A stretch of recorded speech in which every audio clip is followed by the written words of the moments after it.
Welcome to The Explainer. Today we're stepping into a really sweeping, grim, dark Gothic fable. Just picture this for a second. A misty, shadowy forest clearing where a wild, chaotic dance has just ended.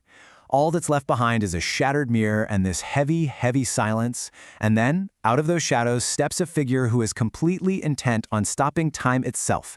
Okay, let's dive right into this because uncovering this grim fairy tale together is going to open up a profound exploration of human existence, all built on some seriously deep Nietzschean philosophy.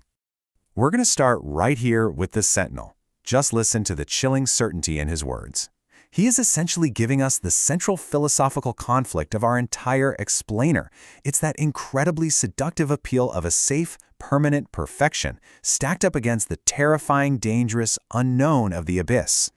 To really wrap our heads around this fable, we have to define the two massive, elemental forces going to war here. First, there's being. This is the fixed, unchanging reality. It's the law. It's solid concrete. On the flip side is becoming. This is fluid, chaotic, that continuous, dangerous fever of growth. It's like a swirling river. And throughout this explainer, we're going to witness the violent, tragic clash between these two forces. Section 1. The Usurpation of Being. Let's see how this narrative is violently hijacked. So, our story actually begins the exact moment the sage, our seeker of chaotic growth, vanishes into the fever of his own becoming. He leaves his story totally unfinished, his broken reflections just rotting in that forest clearing. But then, from the margins, the Sentinel steps forth. Our sources describe him as the Faust Buchu Burmage. He claims the discarded skin of the story. He seizes the iron pen of the builder, violently strikes through the fluid annotations of the dancer's Dionysian rupture, and just officially hijacks the entire narrative. The sheer, terrifying contrast between these two figures is wild. The seeker represents becoming, right? Lightness, flight, this dangerous fever of continuous growth. But the Sentinel, he's heavy. He demands static perfection, a cold throne and unyielding law. His whole goal is to take that fluid history of growth and turn it into a frozen monument. The Sentinel actually sneers this out into the empty clearing. He doesn't see the dancer's chaotic growth as freedom, not at all. He sees it as a mess left for scavengers. So by gathering up these silver fragments, the Sentinel demands that the moment be possessed so completely, so totally, that its very life has to be extinguished just to preserve his law. He literally kills the present moment to freeze it forever. Section 2. Carving the Fixed Truth. Let's see how this permanent knowledge is acquired. To understand the Sentinel's pursuit of truth, the fable shifts into some pretty heavy mythic imagery. The Sentinel gathers those silver-backed fragments of the mirror to witness a vision. And it's a vision of the one-eyed god, Wotan the Wanderer, hanging upon the world ash tree. But Wotan isn't dancing on the wreckage of a throne. He's bleeding. He rejects the soft, interpretive lens of the philologist, which, fun fact, was actually Nietzsche's day job, and chooses a brutal, physical sacrifice instead. The ghost of the dancer calls out from the clearing asking this exact question. He is outright mocking the god. To the dancer, who values flight and fluidity above everything, choosing to hang from a heavy root just to carve symbols into wood seems like a totally foolish trade. Why choose the weight of the root over the flight of the bird? Well, the Allfather's voice replies sounding like splitting timber. He says he bled to acquire the runes. These are Galdar-sung truths. They are carved, legible, and they absolutely cannot be uncarved. The Sentinel trades his subjective vision for the fixed word. And why? Because the fixed word anchors the soul against the abyss. By choosing the weight of the tree, the Sentinel ensures his laws remain perfectly legible long after the frivolous dancer has vanished from the world's sight. All right, Section 3. The gravity of directed aim. This is where that permanent truth gets weaponized. Standing beneath the groaning shadow of that world ash, the Sentinel clutches Gungnir, the mythological spear of the All-Father. Now, this isn't just some weapon of war. It's a very specific instrument that transforms a vague, fluid vow into a physical, permanent wound of the will. It represents the absolute enforcement of the law. And this perfectly illustrates the philosophical gap between our two forces.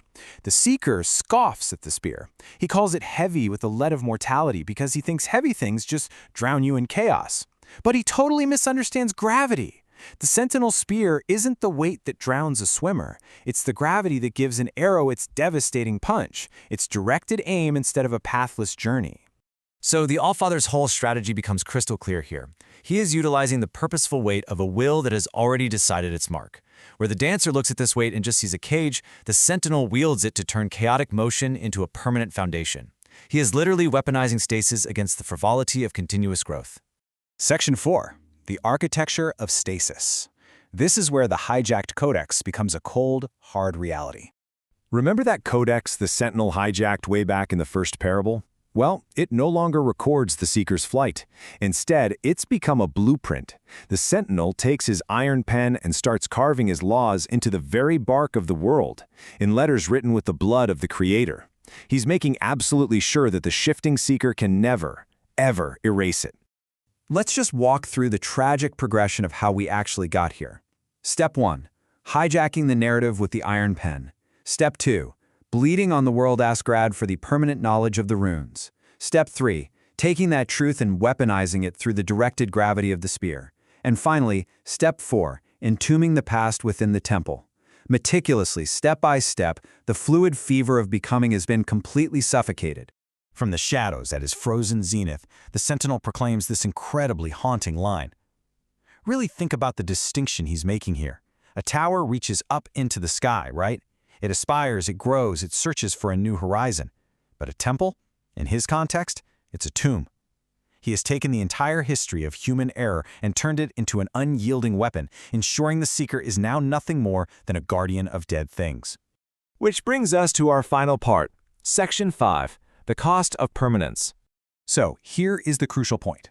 The Sentinel won. But look at his prize. He reigns over a frozen zenith, a kingdom that absolutely refuses to turn. He has effectively become a pillar of salt. In his obsession to capture the absolute perfection of being, he sacrificed all human potential, trading the warmth of ambition for a cold, predictable regularity. The ultimate cost of this absolute stasis is honestly devastating. With every backward tick of the clock, the Sentinel siphons away the memory of the horizon just to keep the soul from turning. He entombs the past so he never has to face the shifting winds of change. Those ancient runes of truth, they've been weaponized against the very spirit of the Overman, against the fundamental human drive for self-overcoming. He's settled for a foundation that can never be shattered, sure, but nothing can ever grow on it either. And that brings this whole mythic fable right back to you and me. Think about this for a second. Are you choosing the heavy weight of the root over the dangerous, beautiful flight of the bird? Are you letting the fear of the abyss trick you into building a cage of stasis just because it feels safe? Really ask yourself if you're giving up the fever of becoming for the cold, dead perfection of being. It's a massive, heavy question, but it's one we all eventually have to answer.